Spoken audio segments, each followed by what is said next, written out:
What's going on, guys? Not only another loss for Joe Owner, another lowest scoring performance in the league.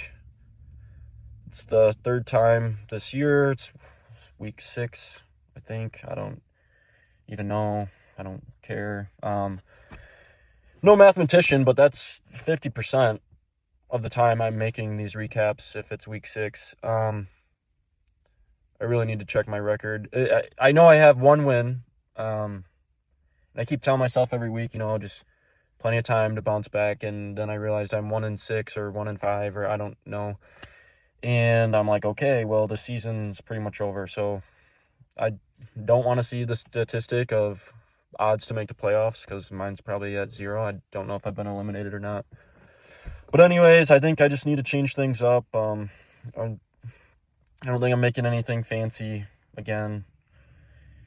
But then I ask myself, would Joe Owner really make a fancy recap video staring at 1-6 in the face? And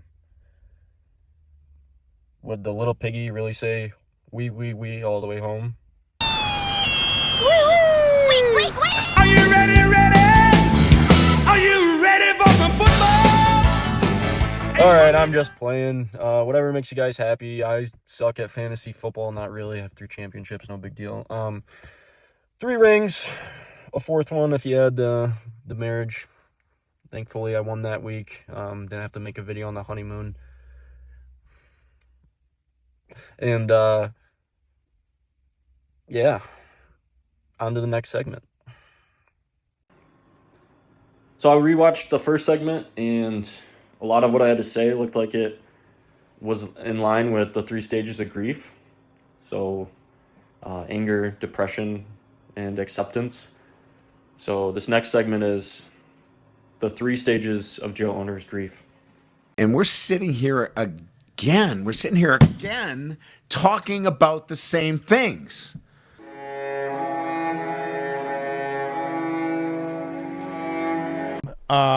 Try my hardest. You say, PFT says it better than I do. Just try me hardest.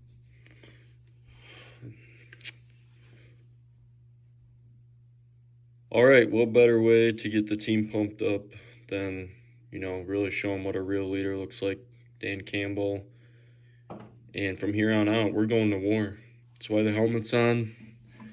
And this new segment, brought to you by the sponsor of the year, Red STAG.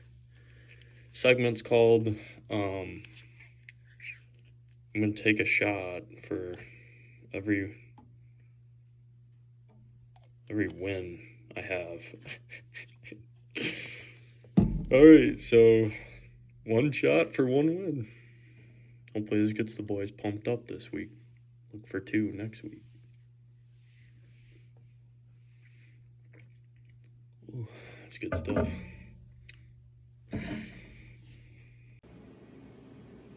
All right, hey, what's going on, guys? This next segment is called the Bobby Boucher Blind Quarterback Resume segment. So I'm going to call a couple guys and see who they take, QB1 or QB2. And all right, this is a quick new segment here. It's called the Bobby Boucher Blind Quarterback Resume.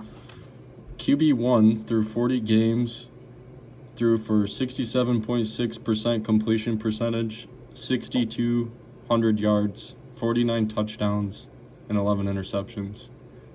But QB number 2 in 43 games, so 3 more games, threw for a 57.5% completion, threw for 9,100 yards, 71 touchdowns, but 22 interceptions. Who would you take? QB1 had a better passer rate or completion percentage and less picks. But QB2 had more tutties. So QB1 had 10% better completion percentage and 11 less interceptions. QB2 threw for 3,000 more yards and 22 more touchdowns. Yeah, it could be QB2. Okay. That's all I needed to know. Who are they? You'll find out. Wait. Actually, should I go with the Drake theme? Should I go? All right. This dude is aura farming in my segment. All right, Trevor. So which quarterback would I rather have? Yeah. That second quarterback has a really low completion percentage. I feel like Parker would love him, so I would go number 2. Oh, you're gonna pick number 2? Yeah. Okay, cool. All right. Yeah. More games. Had a 57.5% completion percentage, so it's 10% less than QB1. 91-94 yards, so he threw for almost 3,000 yards more.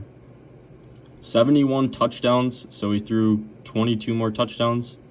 But then he had 22 interceptions, so he threw 11 more interceptions. What quarterback would you take?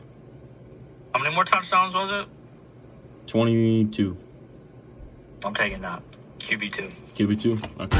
Who's that Pokemon?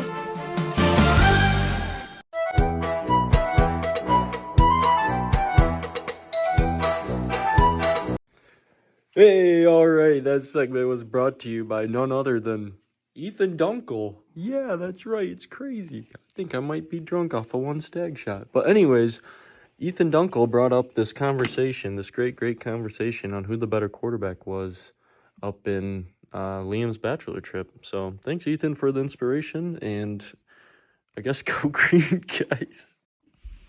Alright, and before we end the show here, that's right, yeah, I've done this enough. I have a way I end the show. I also have a theme song to start. But anyways, this week's tier list will be brought to you by a special guest, none other than Burn Dog. And what you'll see here is he's reviewing this list. I wrote down everyone's name, and he's doing a blind ranking. So for some reason, a big blind theme this week. But he's going through and writing down what place he thinks everyone is in at this point in the league. And the results are in. You'll see coming in first place, top of the list, Andrew. This is who Burn Dog thinks is in first. In second, you'll see none other than Joey.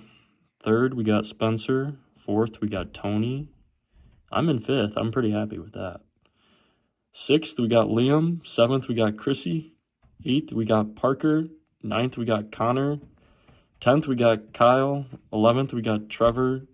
And sorry, Neil, but you got last place. He actually thought I didn't have enough names down, and he just lost sight of where you were, so by default, you were last. But, all right, I mean, you lost to me, so I guess that's not too bad. Okay, I think I need to touch on the actual power rankings for this week. So, first place, none other than Parker, still at the top of the board. Second place, close behind, is Spencer. And third is his brother, Andrew. They got maybe the baby bump on the way, so watch out once we get to fantasy playoffs. Fourth place, we got Chris. Fifth place, we got Tony. And sixth place, we got Trevor. So right now, that's your playoff picture. Everyone else is in the hunt besides Joe Owner. So have a blessed day. Love you, boys.